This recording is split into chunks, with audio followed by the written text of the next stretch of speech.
യേശുവിൻ്റെ ഉപദേശത്തിൻ്റെ ഏറ്റവും കാതലായ ഭാഗം സഹോദരന്മാരെ സ്നേഹിക്കുക എന്നുള്ള ഒരു പ്രധാനം. ദൈവത്തെ സ്നേഹിക്കണം, സഹോദരന്മാരെ. അപ്പോൾ ഒരുവൻ വിശ്വാസത്തിൽ വരുമ്പോൾ അവന് ദൈവത്തിനും കൊള്ളത്തില്ലായിരുന്നു, മനുഷ്യർക്കും പ്രയോജനമില്ലാത്ത ഒരു സ്ഥിതിയാണ് സാധാരണ ഒരു ഭാവി. ദൈവത്തിനും കൊള്ളത്തില്ല. प्रभु का सबसे मुख्य उपदेश में जो सबसे ज्यादा ध्यान देने वाला एक विषय वो ये था कि तुम्हें परमेश्वर से भी प्रेम करना है और विश्वासी अपने भाइयों से भी प्रेम करना है करके। परंतु जब वो विश्वासी जब पापी था वो परमेश्वर के लिए भी उपयोगी नहीं था और मनुष्य के लिए भी उपयोगी नहीं था। എന്നാൽ കർത്താവിലേക്ക് വരുമ്പോൾ അവന് അവന്റെ ജീവിത ചര്യയോടുള്ള ബന്ധത്തിൽ ദൈവം അവനിൽ വസിക്കുന്നത് കൊണ്ടും ദൈവത്തിന്റെ മകനായതുകൊണ്ടും ദൈവം അനേകർക്ക് പ്രയോജനമുള്ളവനായതിലെ അനേകർക്കുമല്ല എല്ലാ ദുഷ്ട മനുഷ്യർക്കും എല്ലാ നല്ല മനുഷ്യർക്കും ദൈവം നല്ലവനാണ്, അവന് എല്ലാവർക്കും പ്രയോജനമുള്ളവനാണ്. परंतु एक विश्वासी के जीवन में जब वो विश्वासी जीते समय में वो विश्वासी प्रभु का जीवन के द्वारा वो जीता है। और प्रभु का जीवन का खासियत यह है कि परमेश्वर सभी मनुष्य के लिए वो भला है। वो हर दुष्टों के साथ हो या मनुष्य का ऐसा भी स्वभाव का हो, परमेश्वर सबके साथ भला है। നമുക്ക് യോഹന്നാൻ ലേഖനം അതിൻ്റെ കർത്താവ് പറഞ്ഞ കാര്യങ്ങളുടെ ഒരു സംഗ്രഹമാണ് യോഹന്നാൻ ലേഖനത്തിൽ നമ്മൾ കാണുന്നത്. യോഹന്നാൻ ലേഖനം അതിൻ്റെ യോഹന്നാൻ 4-ാം അധ്യായത്തിൻ്റെ 19-20 വാക്യങ്ങൾ വായിക്കുമ്പോൾ पहला യോഹന്നാൻ 4 का 19 और 20 में जब हम पढ़ते हैं, അവൻ ആദ്യം നമ്മെ സ്നേഹിച്ചതുകൊണ്ട് നാം സ്നേഹിക്കും. അവൻ ഞാൻ ദൈവത്തെ സ്നേഹിക്കുന്നു എന്ന് പറയുകയും തൻ്റെ സഹോദരനെ പഴിക്കുകയും ചെയ്യുന്നവൻ കള്ളനാവും. താൻ കണ്ടിട്ടുള്ള സഹോദരനെ സ്നേഹിക്കാത്തവന് കണ്ടിട്ടില്ലാത്ത ദൈവത്തെ സ്നേഹിക്കാൻ കഴിയുന്നതല്ല. ദൈവത്തെ സ്നേഹിക്കുന്നവൻ സഹോദരനെ സ്നേഹിക്കണം എന്നീ കൽപ്പന നമുക്ക് അവങ്കിൽ നിന്ന് ലഭിച്ചിരിക്കുന്നു. हम उनसे प्रेम करते हैं क्योंकि उन्होंने हमसे पहला प्रेम किया। यदि कोई कहे कि मैं परमेश्वर से प्रेम करता हूँ और अपना भाई से नफरत करता है वो झूठा है, क्योंकि वो जिस भाई जो उसे दिखता है उसे वो नहीं प्रेम करता, ना देखने वाला परमेश्वर से कैसा प्रेम कर सकता है। हमें परमेश्वर से ये आज्ञा मिला है कि हम अपने भाइयों से प्रेम करना है। അപ്പോൾ കർത്താവ് അത് 15 അധ്യായത്തിൽ പറയുന്നത് ഒരു കർത്താവ് കടുത്ത ഭാഷയിലാണ് പറയുന്നത്. ये बात जब യോഹന്നാൻ 15 में जब हम पढ़ते समय में प्रभु एक कठोर भाषा में कठिन रीति से प्रभु ये बात कहता है। യോഹന്നാൻ 15 में അവിടെ നമ്മൾ വായിക്കുന്നു. അതിന്റെ 12-ാം വാക്യം 15 का 12 में हम पढ़ते हैं,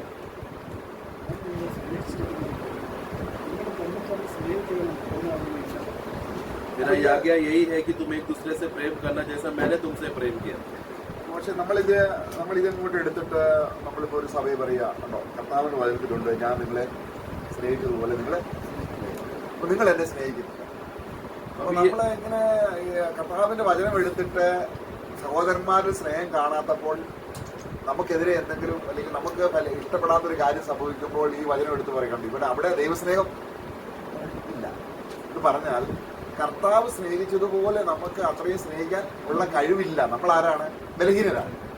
अब ये वाक्य पढ़ने के बाद लोग क्या करते हैं कलीसिया में, जब भी भाइयों के बीच में अनबन हो या कुछ भी फूट हो या फिर मेरा इच्छा के अनुसार कुछ भी नहीं आएगा तो प्रचारक क्या करेगा, देखा जैसा प्रभु ने हमसे प्रेम किया ऐसा हमें एक दूसरे से प्रेम करना है, परंतु तुम मुझसे प्रेम नहीं करते। ऐसा शिकायत करते, लोगों को शिकायत करके डांटते, हमें ऐसा करना चाहिए वैसा करना चाहिए वचन में लिखा है करके। परंतु हमें मनुष्य को वास्तव विश्वासी को सबसे पहला बात एक समझना है, हम लोग कोई भी मनुष्य विश्वासी जैसा प्रभु ने प्रेम किया वैसा प्रेम करने का स्वभाव और गुण हम में नहीं है। ഇനി നമ്മൾ അതിന്റെ 13-ാം വാക്യം വായിക്കുമ്പോൾ 13-ാം വാക്യം 13 वाक्य में हम देखते हैं, എന്ന് പറഞ്ഞാൽ ഇപ്പൊ യേശുക്രിസ്തു ക്രൂശിൽ പോയി മരിച്ച് ജീവനെ കൊടുക്കുവായിരുന്നു. നമുക്ക് അങ്ങനെ കൊടുക്കാൻ പറ്റുമോ? अपने बड़ा प्रेम यही है कि दूसरों के लिए अपने मित्र के लिए अपना जान देना। तो प्रभु ने अपना प्रेम हमके ऊपर कैसा न्यौछावर किया अपना जीवन देकर, वैसा हम कर सकते हैं क्या? ഇല്ല, कभी नहीं। പിന്നെന്താ ഞാൻ സ്നേഹിച്ചതുപോലെ എന്ന് പറഞ്ഞ അർത്ഥം? तो फिर क्या अर्थ है, फिर किस तरह हम समझेंगे कि जिस तरह प्रभु ने प्रेम किया वैसा हमें प्रेम करना है, उसका मतलब कैसा निकालेंगे?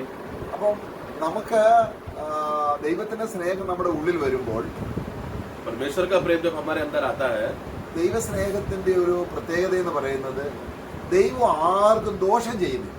परमेश्वर का प्रेम का खासियत यह है कि वो कभी भी दूसरों का दोष नहीं करता.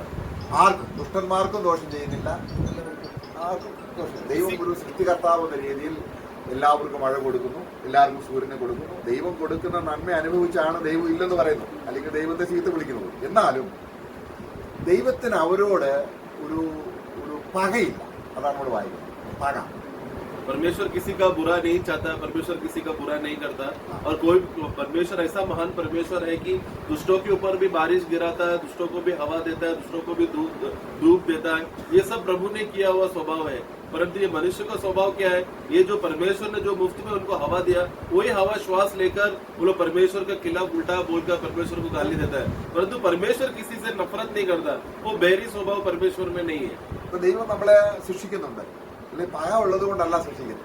प्रभु जब ദൈവത്തിന്റെ സ്വഭാവം ദൈവം നല്ലവനായതുകൊണ്ട് നമ്മളെ സ്നേഹിക്കുന്നത് കൊണ്ടാണ് ശിക്ഷിക്കുന്നത്. प्रभु പക്ഷെ അത് विश्वास മനസ്സിലാക്കാൻ കഴിയാത്തപ്പോൾ നമ്മൾ ചിന്തിക്കും ദൈവം എന്നെ अभी परमेश्वर अभी हमें डांटता है, हमें ताड़ना देता है, परंतु वो स्वभाव क्या है? वो प्रेम के वजह से हमें डांटता है, उसके लिए हमें ताड़ना देता है. वो हमें नफरत करता है इसके लिए नहीं, परंतु हमें वो काबिलता है ही नहीं समझने के लिए. इसलिए हमें क्या लगता है, देखो मेरे साथ बुरा हो गया, मतलब परमेश्वर मुझसे नफरत करता है. അപ്പൊ നമ്മൾ ആസാഫിനെ കുറിച്ച് പഠിക്കുമ്പോൾ ആസാഫ് വളരെയധികം വിഷമിച്ചു. കാരണം ദൈവം ദുഷ്ടന്മാർക്ക് എല്ലാ അനുഗ്രഹവും കൊടുക്കുന്നു, എനിക്ക് മാത്രം ദൈവം നന്മ ചെയ്യുന്നില്ല. അപ്പം ദൈവത്തോടൊരു ഒരു വിഷമം തോന്നി. കാരണം ദൈവം എന്നെ പഴിക്കുകയാണോ അല്ലെങ്കിൽ എന്നെ വിദ്വേഷിക്കുകയാണോ? आसाफ के विषय में हम पढ़ते समय में हम देखते हैं कि आसाफ में भजन में लिखता है कि देखो कि दुष्ट लोगों को हमेशा भला सब अच्छा बातें दुष्टों के साथ हो रहा है, परंतु मेरे साथ कुछ अच्छा नहीं हो रहा है. क्या परमेश्वर मेरे साथ नहीं है? परमेश्वर मुझे साथ नहीं दे रहा है क्या?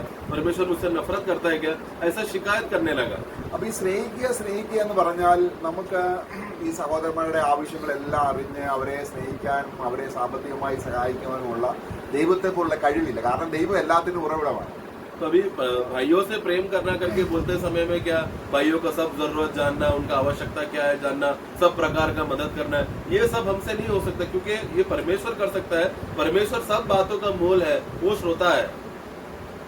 അപ്പം നമ്മളെ സംബന്ധിച്ചിടത്തോളം സ്നേഹിക്കുക എന്ന് പറയുന്നത് പിന്നെയും നമ്മളൊരു കാര്യം നമ്മൾ നോക്കുകയാണ്. അവിടെ അതിന്റെ 13-ാം അധ്യായം, റോമാലേഖനം 13-ാം അധ്യായം. परंतु हमारे विषय में किस तरह हमें प्रेम करना है करके उसका बातें हमें देखना है. रोमियो का पुस्तक 14 अध्याय में, അപ്പൊ അതിന്റെ 13 अध्याय 13-ന്റെ 8 മുതൽ വാക്യം വായിക്കുമ്പോൾ 13 का 8 से जब हम पढ़ते हैं,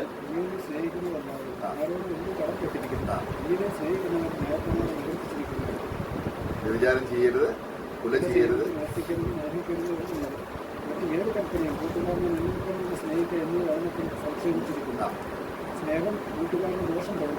അതാണ് ഇവിടുത്തെ പ്രധാന വിഷയം. यहाँ पर സ്നേഹിക്കുക എന്ന് പറഞ്ഞാൽ എന്താ അർത്ഥം? സഹോദരന് ദോഷം ചിന്തിക്കുപോലും ചെയ്യരുത്. ഇതാണ് അവിടുത്തെ പ്രധാന വിഷയം. 13 का 10 में वहाँ पर ദൈവം സ്നേഹിക്കുന്നത് പോലെ സ്നേഹിക്കാൻ നമുക്ക് പറ്റത്തില്ല. प्रेम का सबसे बड़ा खासियत और गुण वहाँ पर बताया गया है. वहाँ पर प्रेम करना करके परमेश्वर के समान प्रेम करना उस रीति का मनुष्य से हो नहीं सकता. परंतु एक बात जो परमेश्वर मनुष्य से मांग रखा, जो प्रेम का तत्व है, वो ये है कि वो कभी किसी का दोष नहीं करता, कभी किसी का हानि नहीं उठाने का वैसा स्वभाव है प्रेम में. അപ്പൊ സ്നേഹിക്കുക എന്ന് പറഞ്ഞാൽ ഒരു കൂട്ടായ്മയിൽ നമ്മൾ ബന്ധപ്പെട്ട് നിൽക്കുമ്പോൾ നമ്മുടെ കുടുംബത്തിലാണെങ്കിലും കൂട്ടായ്മയിലാണെങ്കിലും ഉള്ളിൽ ഭാര്യയോടാണെങ്കിലും ഭർത്താവാണ്, അപ്പൻ, മക്കൾ, ഭാര്യ, ഇതേ ആ ചെറിയ കുടുംബത്തിന്റെ ഒരു വലിയ കുടുംബമാണ് എന്ത് സഭ. तो कलीसिया बोला तो क्या है? आत्मिक कुटुंब है, और वो आत्मिक कुटुंब का वास्तव में देखा जाए जैसे एक घर में पति पत्नी बच्चे दादा दादी ये सब जो एक घर का परिवार कुटुंब है, उसका बड़ा प्रदर्शन है कलीसिया के भाई लोग का बीच में आपस का भाईचारा. പക്ഷെ നമ്മുടെ സഭയിൽ ഒരു സഹോദരനോ അല്ലെങ്കിൽ നമ്മുടെ വീട്ടിലെ നമ്മുടെ വലിയ കുഞ്ഞുങ്ങൾക്കോ ദോഷം വരണമെന്നൊരു യഥാർത്ഥ പിതാവ് ദൈവം അങ്ങനെ തന്നെയാണ്. അതാണ് ദൈവത്തിന്റെ പ്രകൃതി. എല്ലാം परंतु एक घर में कभी भी एक पिता कभी भी अपना बच्चों के साथ कुछ बुरा होना चाहिए, कुछ गलत घटना होना चाहिए, ऐसा पिता कभी नहीं सोचता. सच्चा प्रेम करने वाला पिता हमेशा बच्चों का, घर के परिवार लोगों का हमेशा भला ही सोचता, कुछ भी बुरा हो ऐसा नहीं सोचता. ऐसा ही है परमेश्वर भी. അപ്പൊ ഇവിടെ നമ്മൾ പറയുകയാണ് സ്നേഹം കൂട്ടുകാരന് ദോഷം നമുക്ക് നന്മ ചെയ്യാൻ കഴിയുന്നില്ല. अभी प्रेम क्या है? कभी किसी के साथ किसी का हानि नहीं करता. अभी हमें भले ही भला काम करने ना हो. ഒരു ദേവദാസൻ പറഞ്ഞിരിക്കുന്നത്, എനിക്ക് സഹോദരന്മാർ നടന്നു വരുന്ന വഴിയിൽ ഒരുപക്ഷെ പുഷ്പം വിതരാൻ കഴിഞ്ഞില്ലായിരിക്കാം, പക്ഷെ മുള്ള് ഞാൻ വിതറുന്നു. എന്ന് പറഞ്ഞാൽ അർത്ഥം ഇതാണ് ആ സ്നേഹം ദൈവം ഉദ്ദേശിക്കുന്നത്. तो परमेश्वर हमसे प्रेम का उद्देश्य क्या रखना चाहता है? उदाहरण के लिए एक भाई ने इस तरह कहा, अभी मेरे भाई लोग जिस पथ चिन्हों में चलकर आ रहे हैं, उस पथ चिन्हों में मुझे फूल तो बिछाने होंगे नहीं, वो तो मुझसे नहीं होता, परंतु मैं इतना कोशिश करूंगा कि उस रास्ते में मैं कभी कांटे ना डालूं। तो यही है, कभी भी दूसरों का हानि ना करे, किसी को चोट ना पहुंचे, इस तरीके के से है हम प्रेम करते हैं भाइयों से। ഇതിനാണ് ശരീരം എന്ന്, സഭയെ ശരീരം എന്ന് പറയുന്നത്. ശരീരം എന്ന് പറഞ്ഞാൽ എന്താ? എന്റെ ശരീരത്തിൽ ഇത്രയും അവയവങ്ങളുണ്ട്, ഈ ഒരു അവയവത്തിന് ദോഷം വരണമെന്ന് വേറൊരു അവയവം ചിന്തിക്കുന്നു? ഒരിക്കലും. ഇതുപോലാണ് സഭ. तो यानी कि कलीसिया സഹോദരന്മാരുള്ളത്. कलीसिया बोला तो वो एक ही शरीर का अंग है, एक ही देह का अंग है। देह के अंगों में आपस में कभी एक उंगली कभी दूसरा उंगली का बुरा नहीं सोचता, या इसके साथ कुछ बुरा हो ऐसा कभी नहीं सोचता। हमेशा कुछ भी रहेगा तो पूरा देह का अंग एकत्र होकर बाकी अंगों का मदद करता है, सहायता करता है। അപ്പൊ നമ്മള് സഹോദരനെ ഞാൻ ഇപ്പോൾ സ്നേഹിക്കുന്നു, സഹോദരനെ ഞാൻ ഇപ്പൊ ചിന്തിച്ചതേ ഉള്ളൂ സ്നേഹിക്കുന്നു, ഇങ്ങനെ പറഞ്ഞുകൊണ്ടിരിക്കുന്നതാണോ സ്നേഹം? तो प्रेम मतलब क्या? अरे भाई मैं आप ही के बारे में सोच रहा था, आप आ गए, मैं आपसे बहुत प्रेम करता हूँ, ऐसा बोलने से प्रेम है क्या? ഞങ്ങൾ തമ്മിൽ ഒരു ഇടപാട് വരുന്ന ഒരു സന്ദർഭം ഉണ്ടാകുമ്പോൾ, जब हमारे बीच में कुछ लेन देन का बात आए, ഒരു ഇടർച്ച ഉണ്ടാകുന്ന സന്ദർഭം ഉണ്ടാകുമ്പോൾ, या फिर कोई ठोकर का कारण आए, बात आए, സഹോദരനോട് പക വെച്ചുകൊണ്ടിരിക്കുമ്പോൾ സ്നേഹിക്കും. കാരണം मैं अगर मेरे भाई से कुछ हानि अगर करे, भाई के साथ कुछ नफरत या बैर का स्वभाव रखे, तो उसमें प्रेम नहीं। നമുക്ക് കാര്യങ്ങളൊക്കെ ഇങ്ങനെ മുന്നോട്ട് പോകുമ്പോൾ സ്മൂത്തായിട്ട് പോകുമ്പോൾ ഒരു പ്രശ്നമില്ല. പക്ഷെ ഒരു ഇടർച്ച, ഒരു പ്രശ്നം ഉണ്ടായി. ഇപ്പൊ നമ്മളിവിടെ ഒരു വാക്യം വായിക്കുന്നുണ്ട്, നമ്മൾ റോമാലേഖനത്തിൽ അതിന്റെ ആഹാരം കഴിക്കുന്ന ബന്ധത്തിൽ ഒരു പ്രശ്നം ഉണ്ടായി. കാരണം യഹൂദന്മാര് ഈ ആഹാരം രക്ഷിക്കപ്പെട്ട് കഴിഞ്ഞിട്ടും അവർക്ക് ആ യഹൂദ പശ്ചാത്തലത്തിലുള്ള മൃഗങ്ങളെ അല്ലാതെ തിന്നുന്നവരോട് ഭയങ്കര, കാരണം അവർ രക്ഷിക്കപ്പെട്ട് കഴിഞ്ഞെങ്കിലും യഹൂദന്റെ ആഹാര രീതി ആയിരിക്കണം എന്നൊരു നിർബന്ധം വന്നു. അപ്പൊ ജാതിന്ന് വന്നവർക്ക് നിർബന്ധമില്ല. അങ്ങനെ വന്നപ്പോ സഭയിൽ എന്തായി? സഹോദരന്മാരെ നിന്ദിക്കാനും പഴിക്കാനും തുടങ്ങി. अभी अभी देखो भाइयों, इसलिए भाइयों का बीच में जब भाइयों का सब बातें आराम से अच्छे से जा रहे हैं तभी कोई विषय नहीं है, परंतु जब ठोकर का बात आता है तभी है हमारा असली प्रेम का प्रकटीकरण का स्वभाव हमें देखने को मिलता है। उदाहरण के लिए देखा जाए तो रोमियो का पुस्तक 14 अध्याय अगर हम पढ़ेंगे, उधर सबसे बड़ा विषय क्या है? जो यहूदी धर्म से नया जन्म पाया हुआ यहूदी लोग, वो लोग का भी नया जन्म हो गया, वो लोग भी विश्वासी हो गया, परंतु वो लोग में सबसे बड़ा तकलीफ क्या था?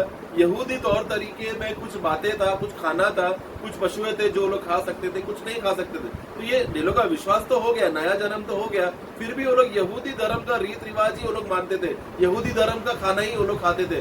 इसलिए जो अन्य जाति से आया हुआ लोग था उनके लिए ऐसा कोई पाबंदी नहीं था, और वो सब प्रकार के पशुओं को खाते थे। इसलिए यहूदी लोग ने क्या किया? जो लोग सब प्रकार के पशुओं को, जानवरों को खाने, मांस खाने का स्वभाव रखने वाले लोगों को यहूदी लोग दूसरे विश्वासियों को टुकराने लगे, उनका तिरस्कार करने लगे, उनका निंदा करने लगा। इस तरह कलीसिया में फूट आया। അവിടെ 14 അധ്യായത്തിൽ പൗലോസ് ഒരു വാണി കൊടുക്കുകയാണ്. അതിന്റെ 13-ാം വാക്യം. इसलिए 14 का 13 में पौलुस वहां पर चेतावनी देता है, അന്യോന്യം വിധിക്കുക, സഹോദരന് ഇടർച്ചയോ അടങ്കലോ വയ്ക്കാതിരിപ്പാൻ മാത്രം ഉറച്ചു. അപ്പം സഹോദരന് ഇടർച്ച വെക്കുന്ന കാര്യം ചിന്തിക്കാം. कभी भी भाइयों के विषय में ഉദ്ദേശിക്കുന്നത് प्रेम, कभी भी भाइयों के विषय में ठोकर लाने का विषय तुम लोग ना करना। तो यही है प्रेम। प्रेम हमेशा यही का उद्देश्य है कि कभी किसी के ठोकर का कारण ना बने। ഞാൻ സഹോദരന് ഇടർച്ച വെച്ചാൽ ദൈവത്തിന് ഭാര വെക്കുകയാണ്. കാരണം ഇതാണ് സഹോദരനെ സ്നേഹിക്കുന്നതെന്ന് പറയും, ദൈവത്തെ സ്നേഹിക്കുന്നു പറയുകയും तो मैं अगर ഇത് നീ ദൈവത്തെ സ്നേഹിക്കുന്ന സ്നേഹം പ്രകടമാകാനുള്ള ഒരു ഇടമാണ് സഹോദരൻ. तो इसके लिए जो व्यक्ति भाइयों को के विषय में वो ठोकर करता है वो परमेश्वर के खिलाफ जा रहा है, क्योंकि वचन क्या कहता है कि जो परमेश्वर से प्रेम करता है करके कहता है और भाइयों से प्रेम नहीं करता वो झूठा है, क्योंकि वो भाई से प्रेम नहीं किया मतलब परमेश्वर से भी प्रेम नहीं किया।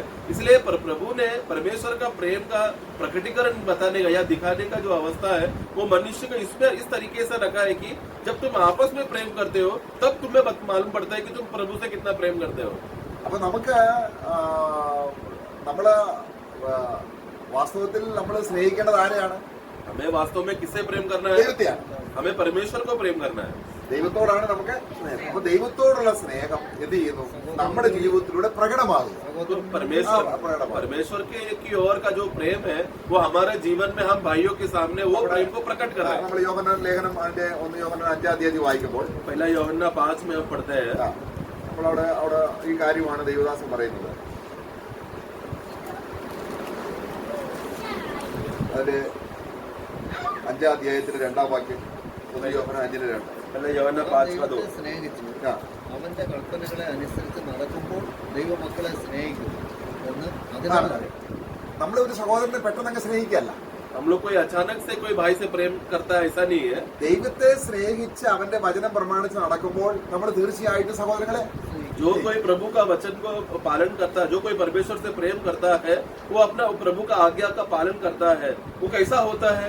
इससे वो मालूम पड़ता है कि वो अपना जब अपने परमेश्वर के बच्चों से जो प्रेम करता है, इससे मालूम पड़ता है कि वो परमेश्वर से प्रेम कर रहा है करके. അപ്പൊ നാം അവിടെ അടുത്ത വാക്യം വായിക്കുകയാണ്. अगला वाक्य कहता है അവന്റെ കൽപ്പനകളെ പ്രമാണിക്കുന്നതല്ലോ ദൈവത്തോടുള്ള സ്നേഹം.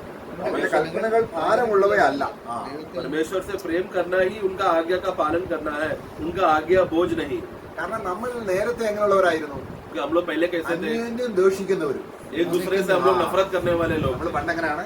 पहले कैसे थे हम लोग? അന്യോന്യം പവിക്കുന്നവരും വഹിക്കുന്നവരുമായി ജനസ്നേഹം ഉണ്ട്. വളരെ ശാരീരിക ആ സ്നേഹത്തെ കുറിച്ചല്ല. തീത്തോസ് ലേഖനം 3-ാം അധ്യായം 3-ാം വാക്യത്തിൽ വായിക്കുന്ന അന്യോന്യം.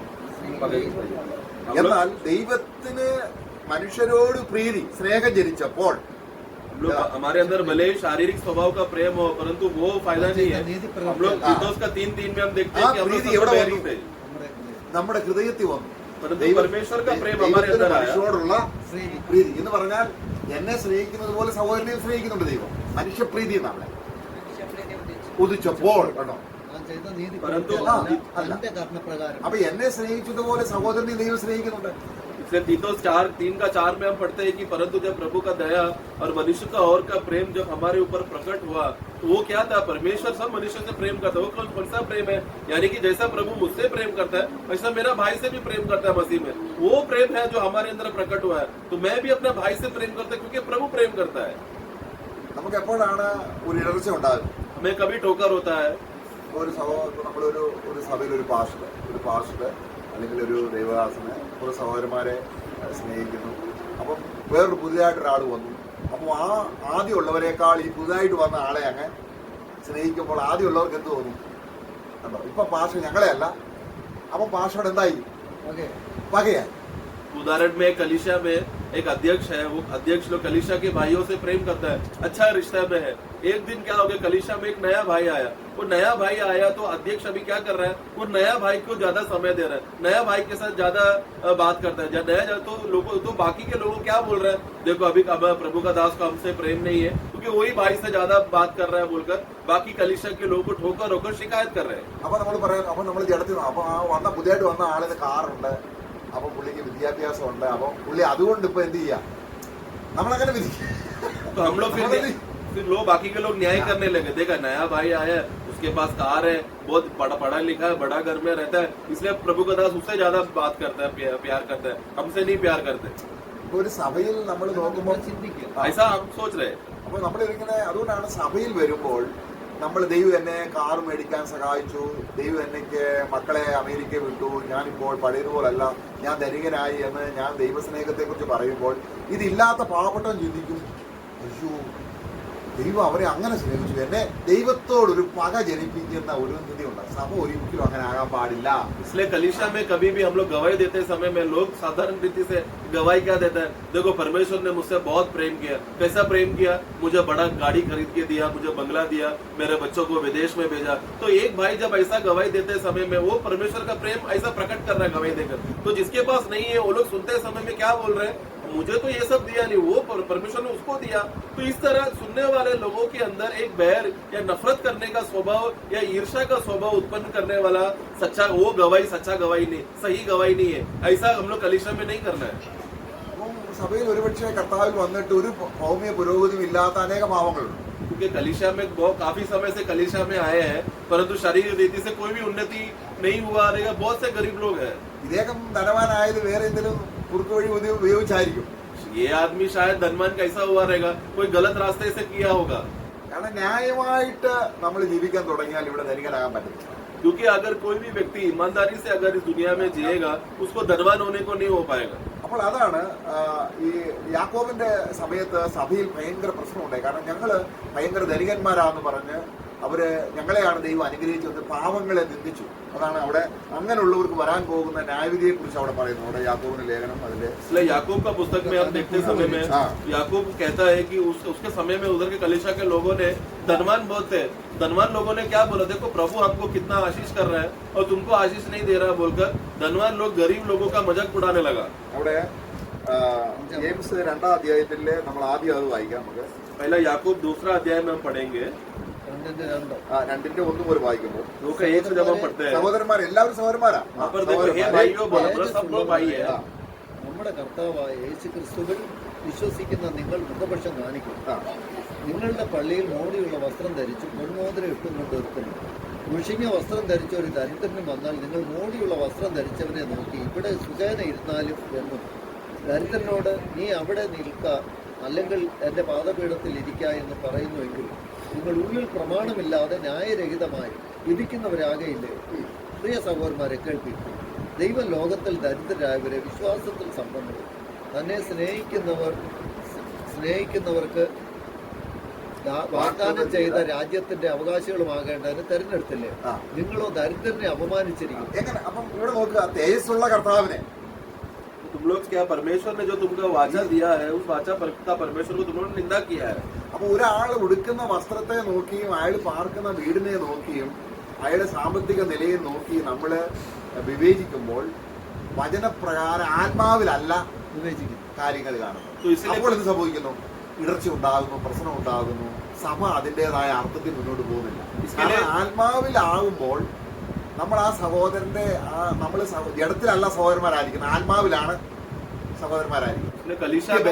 कलीसिया में जब तुम लोग एक आपस में एक दूसरे को देखते समय में एक भाई का शारीरिक दशा को देखकर, वो कौन सा कपड़ा पहना है, कौन सा गाड़ी चलाता है, कौन सा घर में रहता है, ये सब बातें देखकर भाइयों को न्याय कर तुम लोग प्रेम कर रहे हो तो तुम लोग आत्मिक रीति से नहीं कर रहे, तुम लोग शारीरिक हो चुके हो, तुम लोग आत्मा में कुछ भी नहीं कर रहे, सब शारीरिक दशा का अवस्था में हो गए। क्योंकि तुम लोग जब एक भाई दूसरे भाई के साथ भाई का रिश्ते में आते समय में तुम लोग शारीरिक दशा में नहीं भाई हो, आत्मा में तुम लोग भाई हो। इसलिए आत्मिक अवस्था देखना है। इसलिए शारीरिक रीति से देखकर अगर तुम लोग एक दूसरे के साथ बात कर रहे हैं या अवस्था को देखकर न्याय कर रहे हो तो वहां पर वो सही रीति से नहीं जा रहा है, वो शारीरिक कलीशा हो गया। അപ്പൊ നമ്മളിങ്ങനെ സുരക്ഷിത വേലയ്ക്ക് ഇറങ്ങിയോ, അല്ലെങ്കിൽ എനിക്ക് ആരംഭ സമയത്ത് പണം ഉണ്ടായിരുന്നില്ല, ഇപ്പൊ പണം ഉണ്ടായി, ദൈവം എനിക്ക് തന്നു, അതുകൊണ്ട് ദരിദ്രന്മാരോട് ഒരു അകന്ന മനോഭാവത്തോടെ സഭയിൽ ഇടപെടുന്ന സഹോദരന്മാരോടുള്ള ബന്ധത്തിലാണ് ഇവിടെ 5-ാം അധ്യായം വായിക്കുന്നത്. तो इसके लिए वहां पर क्या हो गया, एक समय में तुम गरीब थे, बस प्रभु का सेवा में निकला, मैं पहला गरीब था, प्रभु का सेवा में निकलने के बाद प्रभु ने मुझे बहुत धनी दिया, आशीष दिया। ऐसे लोगों को और ऐसा फिर वो विश्वासी गरीबों के साथ नहीं बैठता, गरीबों को तुच्छ करता है, उनका मजाक उड़ाता है। ऐसे लोगों को 5वां अध्याय में याकूब 5वां अध्याय में कहता है, അല്ലയോ ധനവാന്മാരെ, നിങ്ങളുടെ മേൽ വരുന്ന ദുരിതങ്ങൾ നിമിത്തം കരഞ്ഞ് മുറയിടുവിൻ. നിങ്ങളുടെ ധനം ധരിവിച്ചും ഉടുപ്പ് കുഴിവരിച്ചു പോയി. നിങ്ങളുടെ പൊന്നും വെള്ളിയും കറ പിടിച്ചു. ആ കറ നിങ്ങളുടെ നേരെ സാക്ഷിയാണ്. അത് തീ പോലെ നിങ്ങളുടെ ജഡത്തെ തിന്നുകളാം. അന്ത്യകാലത്ത് നിങ്ങൾ നിക്ഷേപങ്ങളെ ശേഖരിച്ചിരിക്കും. നിങ്ങളുടെ നിലങ്ങളെ കൊയ്ത വേലക്കാരുടെ കൂലി നിങ്ങൾ പിടിച്ചുകൊള്ളും. അത് നിങ്ങളുടെ അടുക്കൽ നിന്ന് നിലവിളിക്കുന്നു. കൊയ്തവരുടെ മുറവിളി സൈന്യങ്ങളുടെ കർത്താവിൻ്റെ ചെവിയിൽ എത്തിയിരിക്കും. നിങ്ങൾ ഭൂമിയിൽ ആഡംബരത്തോടെ സുഖിച്ച് കുളച്ച് കൊല ദിവസത്തിൽ എന്ന പോലെ നിങ്ങളുടെ ഹൃദയത്തെ പോഷിപ്പിച്ചിരിക്കും. നിങ്ങൾ നീതിമാനെ കുറ്റം വിധിച്ചു കൊന്നു. അവൻ നിങ്ങളോട് മറുത്ത് നിൽക്കുന്നതും. ഇത് ദേവദാസന്മാർ ചിലർ അഭിപ്രായപ്പെടുന്നത് ഇത് സഭയിലെ വിഷയമല്ല, സിനഗോഗിൽ ഉള്ളതാണ്, സഭയിലല്ല. ഈ യഹൂദന്മാരായവരെന്ത് ചെയ്തു? യേശുവിനെ കൊന്നു എന്ന് പറയുന്നു. പക്ഷേ നമുക്കത് സഹോദരന്മാരെ വിളിക്കുമ്പോൾ ഇത് സഭയോടുള്ള സഭയിൽ ദരിദ്രരായ വിശ്വാസികളെ കൊണ്ട് പണി ചെയ്യിപ്പിച്ച് അവരുടെ കൂലി കൊടുത്ത് വിശ്വാസിയാണെന്ന് വിചാരിച്ച് ഒരു പൈസ കൊടുക്കത്തില്ല. वहाँ पर अभी तक इधर कुछ लोग ये अध्याय को पढ़कर ऐसा बोलते हैं, याकूब का पुस्तक है ना विश्वासियों को नहीं लिखा है, वो यहूदियों के लिए लिखा गया है, यहूदियों का धर्मशाला सिनागोग का उधर के लोगों के लिए लिखा है करके ऐसा कुछ लोग परिभाषा करते हैं। परंतु यहाँ पर हम पढ़ते समय में भाई करके बोला गया, यानी कि भाई हम कब हुए? कलीसिया में आने के बाद विश्वासी आपस में भाई भाई है। उधर अवस्था क्या हो गया? धनवान लोग जब कलीसिया में भाई होने के बाद, धनवान लोग जब गरीब भाइयों को काम देता था, ये लोग धनवान क्या सोचते थे? ये लोग मसीह में हमारा भाई है बोलकर उनको मजदूरी नहीं देते थे। അപ്പോൾ സഹോദരന് ഈ നമ്മൾ നേരത്തെ വായിച്ചതുപോലെ ഞാൻ സ്നേഹിച്ചതുപോലെ സ്നേഹിക്കണമെന്ന് പറഞ്ഞ അർത്ഥം എന്താണ്? तो जैसा हम लोग विषय को हम ദൈവത്തിന്റെ देख, ഹൃദയത്തിൽ ഒരു മനുഷ്യനും ഒരു ദോഷം तो जैसा मैं प्रेम करता वैसे तुम आपस में प्रेम करो करके जब प्रभु का वचन कहते हैं समय में, उसका मतलब क्या है कि प्रभु का मन में किसी के खिलाफ कुछ भी बुरा विचार नहीं है। എന്നാൽ ദൈവം സ്നേഹിക്കുന്നത് പോലെ എല്ലാവർക്കും മഴ കൊടുക്കാനും എല്ലാവർക്കും ധനം കൊടുക്കാനും എല്ലാവരെയും സഹായിക്കാനും ആഹാരം കൊടുക്കാനും പറ്റും. परंतु परमेश्वर के प्रेम, ആവശ്യം ഒരു നമ്മളെ കൊണ്ട് കഴിയുന്ന രീതി ഒരാൾ ആഗോള വൃത്തിക്ക് വകയില്ലാതിരിക്കുമ്പോൾ അദ്ദേഹത്തിന് നമ്മൾ ചെയ്യും, അത് നമ്മൾ ചെയ്യുന്നതാണ്. പക്ഷെങ്കിൽ ഈ ദൈവം സ്നേഹിച്ചതുപോലെ എന്ന് പറഞ്ഞാൽ ഒരു സഹോദരനോടും ദോഷം വരുന്ന നില ദോഷം ഉണ്ടാകുന്നതിനെ നമ്മൾ ഏത് പുസ്തകം ആഗ്രഹിക്കുന്നത്, അല്ലെങ്കിൽ ദൈവം കർത്താവ് ഉദ്ദേശിക്കുന്ന അതാണ്. तो परमेश्वर जैसा प्रेम करता है वैसा तुम प्रेम करो बोलो तो परमेश्वर कैसा प्रेम किया?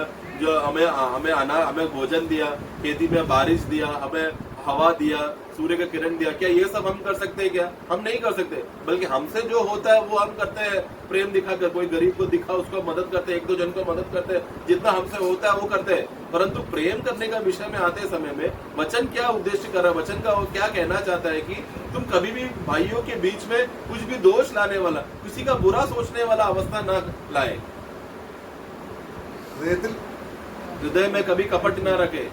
ആരോടെങ്കിലും പകയുണ്ടെങ്കിൽ നമ്മൾ ഈർഷ്യ എന്ന് പറയുമ്പോൾ, ഒരു സഹോദരനോട് ഈർഷ്യ എന്ന് പറഞ്ഞാൽ അതാണ് നമ്മൾ യാക്കോബ് ഈ കാര്യങ്ങൾ ആദ്യത്തെ ലേഖനമാണ്, സഭയ്ക്ക് എഴുതുന്ന ആദ്യത്തെ ലേഖനം. വളരെ നന്നായിട്ട് ഈ കാര്യങ്ങൾ കൈകാര്യം ചെയ്യുന്നു. इसलिए भाइयों के बीच में ईर्ष्या नहीं होना चाहिए। അതിന്റെ 3-ാം അധ്യായം, तीसरा अध्याय, 3-ാം അധ്യായത്തിന്റെ 14-ാം വാക്യം. वाक्य 14। നിങ്ങളുടെ ഹൃദയത്തിൽ കൈപ്പുള്ള ഈർഷ്യയും ചാട്യവും ഉണ്ടെങ്കിൽ സത്യത്തിന് വിരോധമായി പ്രശംസിക്കുകയും ദോഷം പറയുകയും വരുത്. ഇത് ഉയരത്തിൽ നിന്ന് വരുന്ന ജ്ഞാനമല്ല, അപ്പോൾ ഇത് ഭൂമിയിലുള്ളതാ. ഏതാ? तुम्हारे बीच में जो ईर्ष्या है और नफरत और बैरभाव है, तुम लोग सत्य के खिलाफ हो। ये ज्ञान कहाँ से आया है? ये ऊपर से नहीं आया, बल्कि ये भूमि का है, शारीरिक है और दुष्टात्मा का भरा हुआ है। यानी कि ये कहाँ से भरा है? ये दुनिया में ही मिलेगा ये सब स्वभाव। ഈർഷ്യ എന്ന് പറയുമ്പോൾ അത് ആദ്യം തന്നെ അത് ഭൂമിയിൽ നിലവിലുണ്ടായിരുന്നെ, സ്വർഗത്തിൽ നിന്ന് വന്നതല്ല. तो ईर्ष्या, സ്വർഗത്തിലെ ദൈവത്തിന് ആരോടും ईर्ष्या, तो ഈർഷ്യത്തിൽ നിന്ന് വരുന്ന ജ്ഞാനവും നമ്മുടെ പഴയ ജ്ഞാനവും തമ്മിലുള്ള വ്യത്യാസത്തെയാണ് ഇവിടെ പറയാം. तो 15 और 17 पढ़ते समय में ईर्ष्या का वो स्वभाव को गुण को दिखाया है। ईर्ष्या क्या है? वो ऊपर से, ये ज्ञान जो है वो ऊपर से नहीं आया। ईर्ष्या मतलब ईर्ष्या स्वर्ग में नहीं है, वो भूमि में पहले से ही था और वो भूमि का ही स्वभाव है। परंतु क्योंकि स्वर्ग में ईर्ष्या नहीं, प्रभु कभी भी किसी का ईर्ष्या या नफरत नहीं रखता। അപ്പം അതിന്റെ അടുത്ത വാക്യം 15-ാം വാക്യത്തിൽ വായിക്കുകയാണ്. ഈർഷ്യ, അല്ലെങ്കിൽ ആരോടെങ്കിലും ഈർഷ്യ ഉണ്ടെങ്കിൽ അല്ലെങ്കിൽ പകയുണ്ടെങ്കിൽ, तुम्हें किसी के साथ अगर नफरत है तो കലക്കവും ദുഷ്പ്രവൃത്തിയും. അപ്പോൾ അവിടെ ഈർഷ്യ ഉണ്ടെങ്കിൽ സംഭവിക്കും. നമുക്ക് ദൈവത്തോട് ആരോടെങ്കിലും പക വെച്ചുകൊണ്ട് ദൈവത്തോട് എനിക്ക് ദൈവമുണ്ട് അല്ലെങ്കിൽ ഞാൻ ദൈവത്തെ സ്നേഹിക്കുന്നു എന്ന് പറയുന്നത് വെറും ശുദ്ധ അബദ്ധമാണെന്നാണ് വചനം പറയുന്നത്. वचन कहता है कि यदि तुम्हारे अंदर ईर्ष्या रहता है तो आपस में डाह और झगड़ा और फूट रहेगा। ऐसा रहकर तुम लोग प्रभु के पास आ रहे हो तो ऐसा भक्ति एक झूठा भक्ति है എന്ന് പറയുകയാണ്. അത് ഭൗമികമാണ്, എർത്തികയാണ്, ഭൂമിയിലുള്ളതാണ്. सबसे पहला कहता है कि वो भूमि का है, അത് സാധാരണ ജനത്തിലുള്ളതാണ്. और वो शारीरिक है അത് സാത്താനുള്ളതാണ്. और शैतान का है, കാരണം സാത്താൻ അന്യനും ഭാവിക്കുന്നു. क्योंकि शैतान में आपस में एक दूसरे से नफरत करते हैं। ദൈവം ഉണ്ടെന്ന് വിശ്വാസം ഉണ്ടോ? ഉണ്ട്. परमेश्वर है करके विश्वास करते हैं शैतान, പക്ഷേ പകയാണ് എല്ലാവരും. परंतु फिर भी सबसे नफरत करते हैं।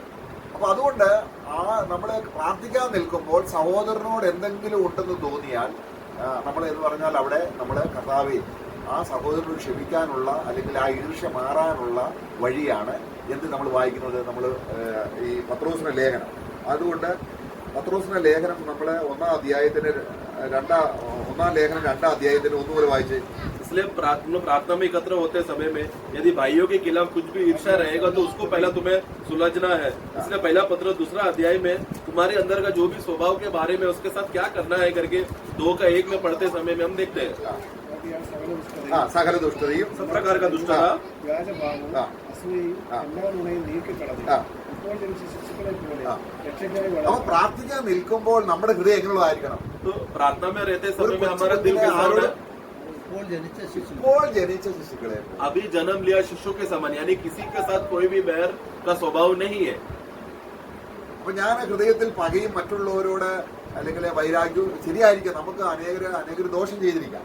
പക്ഷെ ദോഷം ചെയ്താലും വായിക്കാൻ അവരോട് പാടില്ല. तो अभी हमें हमारा मसीह में അപ്പൊ हमारा അതാണ് विश्वास കർത്താവ് പറഞ്ഞത്. मसीह में विश्वासियों का स्वभाव ये है कि हमें कभी भी किसी का बुरा नहीं करना है, हाँ। किसी का बुरा सोचना नहीं है। तो ऐसा हो सकता है शायद भाइयों ने हमारे खिलाफ बहुत बुरा काम किया होगा, हमारे खिलाफ बहुत बातें किया होगा, और ये सच है शायद हमको हानि उठाना पड़ा होगा, परंतु ये सब के बीच में भी ऐसा बुरा हुआ तो भी हमें किसी का बुरा नहीं सोचना है। യഹൂദന്മാര് അവനെ 5 കോടതിയിൽ കയറ്റി ഇറക്കി അവനെ എതിരായിട്ട് പല കള്ളസത്യങ്ങളും പറഞ്ഞു. റോമാക്കാർ അവനെ അടിച്ചു, തുപ്പി, പരിഹസിച്ചു.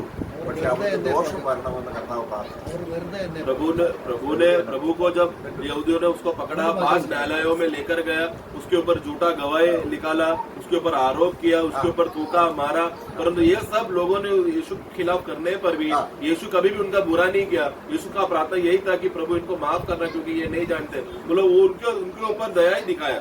അപ്പൊ ആ യേശുവാ ഇപ്പൊ നമ്മുടെ ഹൃദയത്തിലുള്ളത്. वही यीशु मसीह है आज हमारे अंदर। ഇങ്ങനെയൊക്കെ ചെയ്തിട്ടും അവർക്ക് ദോഷം വരാൻ ചിന്തിച്ചില്ല. इसलिए इतना प्रभु के साथ बुरा होने के बाद भी प्रभु उनके खिलाफ बुराई कुछ नहीं सोचा। ആ वो दयावान था।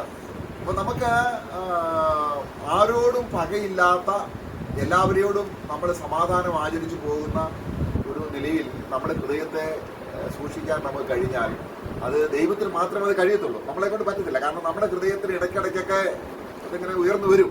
तो इसके लिए അപ്പോൾ നമ്മൾ എന്ത് ചെയ്യണം? हमें इसके लिए क्या करना है? हमें अपने आप में पूरा यत्न करना है कि कभी किसी के साथ बुरा या बैरभाव या बदला लेने का स्वभाव अवस्था हमारे अंदर ना हो। तो ये भले ही हमसे मुश्किल है, क्योंकि ये प्रभु ही कर सकता है। അപ്പൊ നമ്മുടെ ഹൃദയം റിന്യൂ ചെയ്യണം. इसलिए हमें हमेशा हमारा मन को नया करना है, मन फिराना है, ദൈവത്തിനടുക്ക് ചെന്നിട്ട് हमें रोज पश्चाताप करना है। നമ്മള് 51 സംഗീതം എനിക്ക് ഒരു പുതിയ ഹൃദയം നീ എന്നിൽ സൃഷ്ടിച്ച് ഒരു പുതിയ അപ്പോൾ നമ്മുടെ ഹൃദയം എപ്പോഴും എന്ത് ചെയ്തുകൊണ്ടിരിക്കണം? इसलिए हमें हमेशा अपने हृदय को नया करना है, जैसा 51 भजन में दाऊद कहता है। അതാണ് തന്റെ നടപ്പിനെ ക്രമപ്പെടുത്തുന്നവൻ. जो अपना चाल चलन को सीधा करता है उसको हमेशा शुभ होगा। നമ്മുടെ വഴിയിൽ ദൈവം വരണമെന്നല്ല. ऐसा नहीं कि हमारा रास्ते में प्रभु आना चाहिए। നീ ഇങ്ങനെയൊക്കെ ചെയ്താൽ ഞാൻ ദശാംശം തരാം, ഞാൻ ചെയർ മേടിച്ചു കൊടുക്കുക. അങ്ങനെ നമ്മൾ ദുഷ്കർമ്മം ചെയ്താലും ദൈവം നമ്മൾ എന്ത് ചെയ്യണം?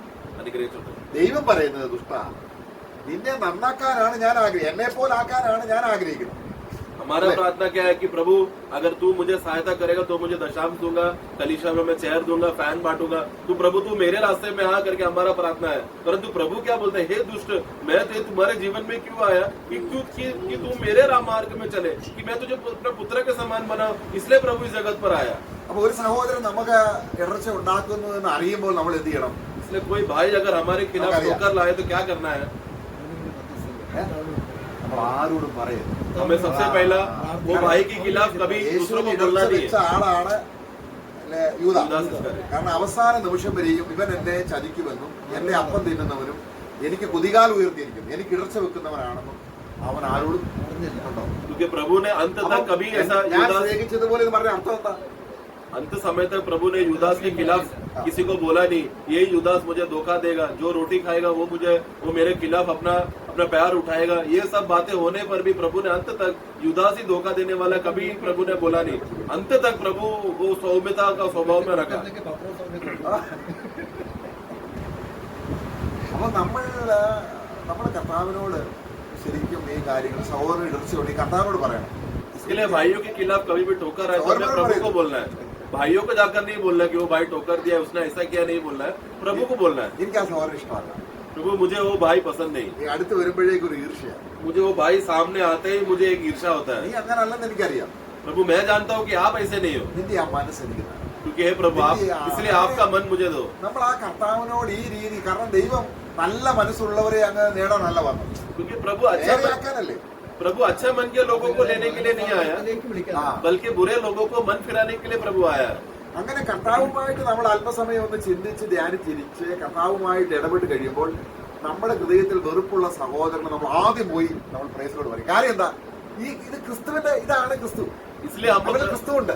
इसलिए प्रतिदिन जब हम लोग प्रभु की उपस्थिति में मनन करते हुए प्रभु का विषय में मनन करके प्रभु का स्वभाव में रहकर उनके बारे में जब सोचते रहेंगे तो हमारे विषय में किसी भी भाई के साथ ईर्ष्या रहेगा, सबसे पहले हम उनको जाके प्रेस लॉर्ड बोलकर उस भाई के साथ हम लोग रहेंगे, क्योंकि प्रभु का स्वभाव यही है, नफरत करने वालों से प्रभु ज्यादा प्यार करता है।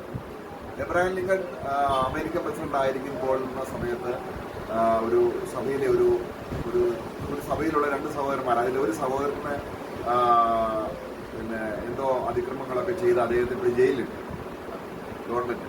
अभी अब्राहम लिंकन जब प्रेसिडेंट था उनके दिनों में हम देखते हैं वो समय का कहानी है, वहाँ पर जब एक कलीसिया में दो भाइयों के बीच में झगड़ा हो गया, അല്ല പുറത്തുള്ള എന്തോ കാര്യത്തിന് പുള്ളിയെ ജയിലിലിട്ടു, ജയിലിലിട്ടു। तो उसमें से एक जन का कलीसिया का एक भाई को उसने बाहर कुछ तो गलती किया, इसलिए उसको पुलिस ने पकड़कर उसको जेल में डाला। അപ്പൊ ആ സഹോദരൻ ഈ സഭയിലുള്ള ഒരു സഹോദരനോട് ഭയങ്കര ശത്രുവാണ്। तो हाँ, तो ये भाई उसने बाहर संसार में कुछ तो गलत किया इसलिए उसको जेल में डाला।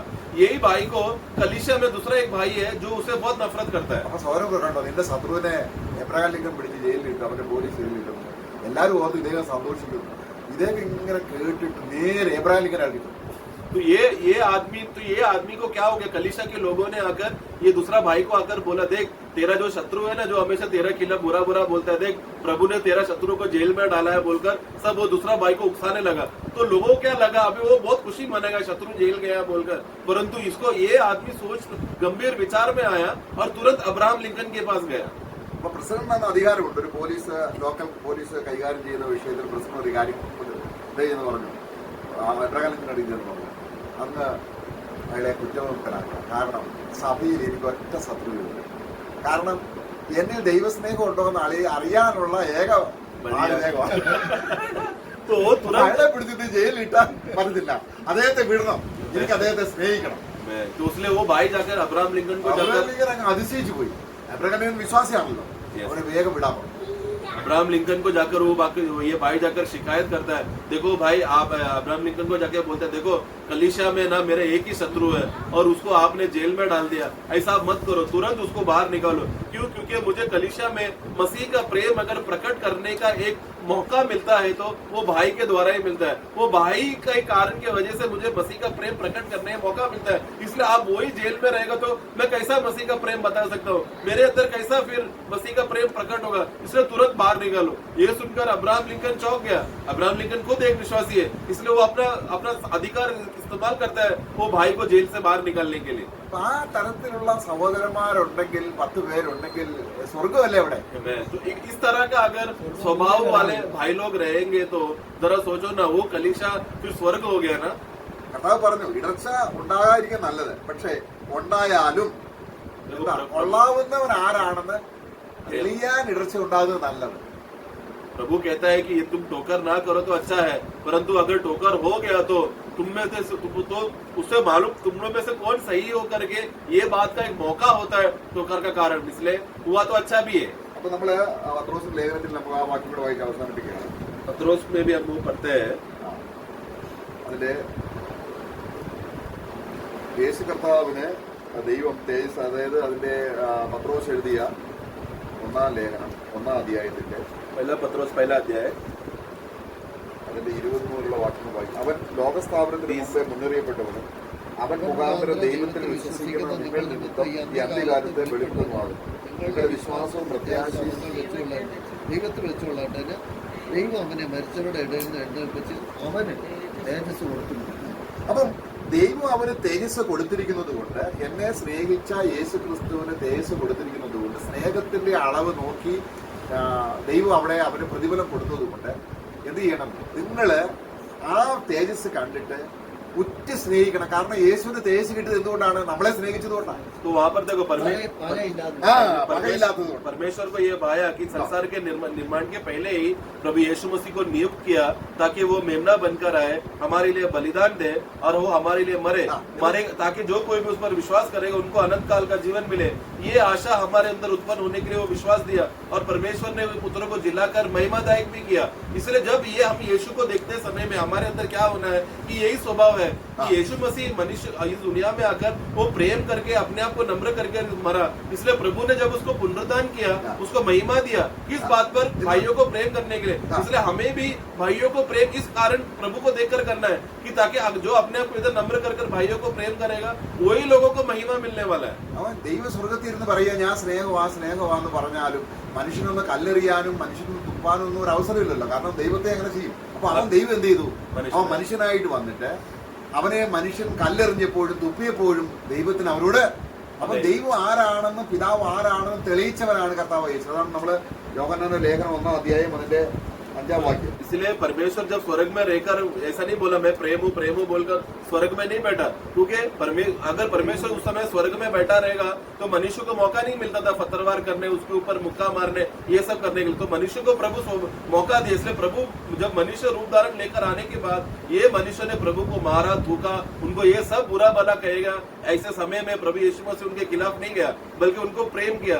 ऐसा प्रेम कर पिता का प्रेम को वो प्रकट किया।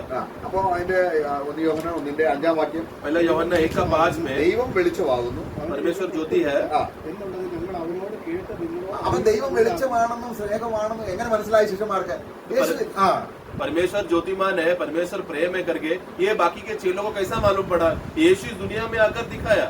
എന്നിട്ട് പിന്നെ അടുത്ത വാക്യം, കേട്ടത് ഇരുട്ട് നടക്കുകയും ചെയ്താൽ ഞാൻ വെളിച്ചമായ ദൈവമായിട്ട് നല്ല ബന്ധുവാണെന്ന് പറയും, ഇരുട്ടിലാ നടക്കുകയും ചെയ്യുന്നെങ്കിൽ എന്ത് ചെയ്യും? तो मैं प्रभु में हूँ करके बोलता हूँ और मैं खुद अंधकार में चल रहा हूँ, यानी कि मैं प्रभु में हूँ और भाइयों से मैं नफरत कर रहा हूँ तो मैं अंधकार में चल रहा हूँ। അപ്പൊ നമുക്ക് വീണ്ടും പത്രോസ് ലേഖനം അവന് കർത്താവിന് തേജസ് കൊടുത്തു. अभी प्रभु ने परमेश्वर ने प्रभु को महिमा दिया। ഇനി അതിന്റെ അതുകൊണ്ട് നമ്മൾ എന്ത് ചെയ്യണം? നമ്മളെ കർത്താവ് സ്നേഹിച്ചത് കൊണ്ട് നമ്മൾ ഈ ഭൂമിയിൽ എന്നാൽ സത്യം 1 പത്രോസ് 1:22 വാക്യം, पहला पत्रोस 1:22 में ആത്മാക്കളെ നല്ല നിങ്ങളുടെ ദേഹികളെ നിർവ്യാജമായ സഹോദരപ്രതിക്കായി നിർമ്മലീകരിച്ചിരിക്കൊണ്ട് ഹൃദയപൂർവ്വം उसका 22 में लिखा तुम लोग हृदयपूर्वक സ്നേഹിക്കാന്ന് പറഞ്ഞാൽ मन लगाकर तुम लोग भाइयों से प्रेम करना, शुद्ध मन से भाइयों से प्रेम करना। मतलब क्या? भाइयों के बीच में कुछ भी भेदभाव, ईर्ष्या, नफरत नहीं होना चाहिए। അപ്പൊ എനിക്ക് കിട്ടാൻ പോകുന്ന തേജസ് ഇരുട്ടല്ല, എനിക്ക് കിട്ടാൻ പോകും. तो मुझे मिलने वाला महिमा वो अंधकार नहीं है, തേജസ്സാണ്, बल्कि महिमा है, ज्योति ആ है। വെളിച്ചം എന്റെ ഹൃദയത്തിൽ വന്നിട്ട് ഇരുട്ടെന്ന് പറയുന്നത് പക, तो वो ज्योति വെളിച്ചം എന്ന് പറഞ്ഞാൽ സ്നേഹം എന്നാണ്. तो ज्योति मेरे अंदर आए, ज्योति मतलब क्या? प्रेम है।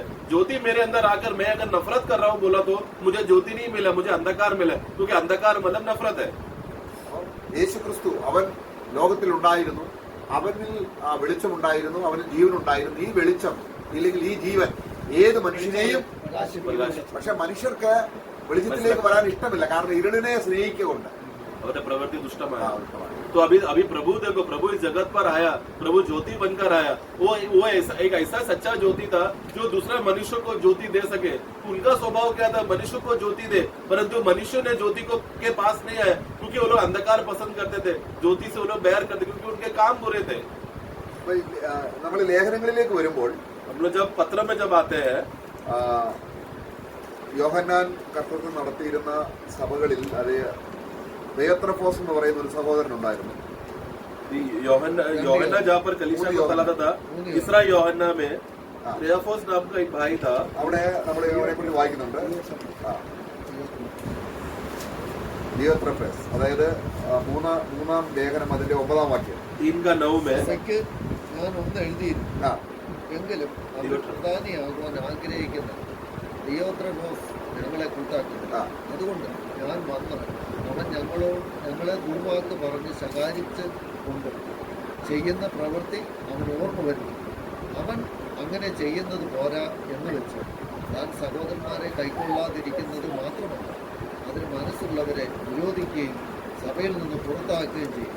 അപ്പൊ തന്റെ ഈ പ്രവൃത്തി കണ്ടിട്ട് താൻ ഗായോസിന് എഴുതുകയാണ്. तो ये सब स्वभाव देखकर गायोस को लिखता है वाक्य 11 में,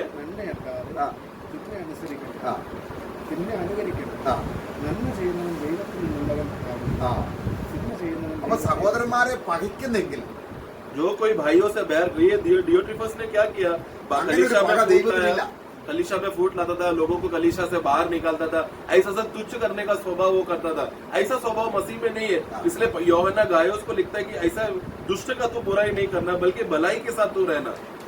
അപ്പൊ നമ്മൾ ഈ ഭൂമിയിൽ ദൈവത്തെ ദൈവ സ്നേഹമാണെന്നും ദൈവം പകയില്ലാത്തവനാണെന്നും ഒക്കെ പ്രതിനിധീകരിച്ചുകൊണ്ട് നിൽക്കുമ്പോൾ നമ്മളുടെ സഭയിലെ സഹോദരന്മാരോട് തന്നെ നമ്മൾ കൈപ്പാറ്റ് ഇടപെടുമ്പോൾ ദൈവത്തിന് അപമാനം വരികയാണ്. കാരണം ദൈവം അങ്ങനല്ല എന്ന് ഞാൻ കാണിക്കും. तो इसके लिए मैं विश्वासी हूँ, मैं प्रभु से प्रेम करता हूँ, ऐसा बोलकर कलीसिया में आकर मैं झगड़ा और ईर्ष्या और भाइयों के बीच में नफरत कर रहा हूँ, तो मैं जिस प्रभु को स्वभाव को प्रतिबिंबित करना चाहिए था वो प्रभु के खिलाफ मैं कार्य कर रहा हूँ। അപ്പം എന്താണ് സഹോദരന് ദോഷം വരുത്താത്തതാണ് ന്യായപ്രമാണത്തിന്റെ നിവൃത്തി. तो जो भाई दूसरे भाइयों के खिलाफ कुछ नहीं बुराई नहीं सोचता, उससे वो व्यवस्था को पूरा करता है। रोमियो में हम पढ़ते हैं। നമ്മളിവിടെ വായിച്ചിട്ടുണ്ടാവുക ഏക പ്രമാണമാണ്. അതാണ്. सबसे बड़ा प्रभु का व्यवस्था प्रमाण यही है। പക ഉണ്ടെങ്കിൽ ഞാൻ ആ സഹോദരനോട് കടപ്പെട്ടിരിക്കുന്നു. अगर मैं भाई से अगर मैं नफरत करता हूँ तो मुझे उसका प्रेम करने का कर्ज मेरे ऊपर आ जाता है। इसलिए वो प्रभु को दूसरे भाइयों के बीच में हमेशा प्रेम रहना चाहिए। അപ്പോൾ 10-ാം വാക്യം ഒന്നുകൂടെ വായിക്കാം. എന്താണ് സ്നേഹം? प्रेम क्या है? रोमियो സ്നേഹം 13:10 എന്ന് പറയുന്നത് കൂട്ടുകാരന് ദോഷം 13-ന്റെ 10-ാം വാക്യമാണ്. 13:10 में हम देखते हैं। കൂട്ടുകാരന് ദോഷം പ്രവർത്തിക്കുന്നില്ല. ആ ആകയാൽ സ്നേഹം ആ ന്യായപ്രമാണം അപ്പൊ എന്താ സ്നേഹം? तो प्रेम क्या है? वो कभी किसी का बुरा नहीं सोचता। എന്തെങ്കിലുമൊക്കെ എന്തെങ്കിലുമൊക്കെ വാരിക്കോരി തരുന്നതല്ല ഈ സ്നേഹം ഉദ്ദേശിക്കുന്നത്. प्रेम मतलब क्या कुछ हमको दे रहा है वो नहीं है प्रेम, कुछ चीजें मिल रहा है वो नहीं है प्रेम। എന്റെ കൂട്ടുകാരൻ ഒരു ദോഷവും അവനൊരു പ്രയാസം വരുമ്പോൾ ഒരു കഷ്ടത വരുമ്പോൾ ചിരിക്കുകയോ സന്തോഷിക്കുകയോ ചെയ്യരുത്. इसके लिए मेरे पड़ोसी से यानी मेरा मसीह में मेरा भाई के साथ हमेशा उसके साथ बुरा ना करे। मेरा मसीह में मेरा भाई के साथ कुछ भी अगर बुरा होता है तो उनका मजाक नहीं उड़ाना है, उसके साथ कुछ बुरा नहीं सोचना है। നമുക്ക് ഒരുപക്ഷെ ഇടർച്ച നേരത്തെ വരുന്നതായിരിക്കാം. शायद वो भाई ने मेरे साथ पहला कुछ बुराई किया होगा, നമുക്ക് ദോഷം ചെയ്ത ആളായിരിക്കാം. ये भाई ने मेरे साथ बहुत बुरा किया അതുകൊണ്ട് रहेगा। എന്നോട് അങ്ങനെ ചെയ്തത് കൊണ്ട് ദൈവം പ്രതികാരം ചെയ്തതാണെന്ന് ഒരിക്കലും ചിന്തിക്കരുത്. യേശു അങ്ങനല്ല.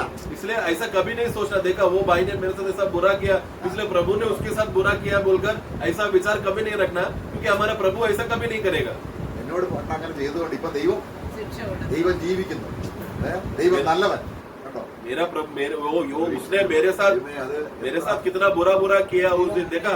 आज प्रभु ने देख तेरे साथ कैसा बुरा किया, देखा मेरा प्रभु जिंदा है, मेरा प्रभु सच्चा है, प्रभु हमेशा न्याय के साथ रहता है बोलकर ऐसा गवाही देकर भाई का कभी निंदा नहीं करना, क्योंकि हमारा प्रभु ऐसा नहीं है। ഗിരിപ്രഭാഷണത്തിൽ കർത്താവ് പറയുന്നു, നിങ്ങൾ ഹൃദയപൂർവ്വം ക്ഷമിക്കാഞ്ഞാൽ ആ. ഞാൻ നിങ്ങളോട് ക്ഷമിക്കും. नहीं സഹോദരനോട് ഹൃദയപൂർവ്വം ക്ഷമിക്കണം. അങ്ങനെ ആയിരിക്കാൻ കർത്താവ് സഹായിക്കട്ടെ. इसलिए प्रभु हमें सहायता करे कि हम लोग कभी दूसरे भाई के साथ ईर्ष्या का स्वभाव में ना रहे। അതിന്റെ അർത്ഥം എന്താണ് എന്ന് तो प्रेम करना मतलब क्या है उसका अर्थ आप लोग समझ गए होंगे कि कभी किसी दूसरे भाई का बुरा ना सोचे। Praise the Lord. Praise the Lord. प्रभु हमें सहायता करे।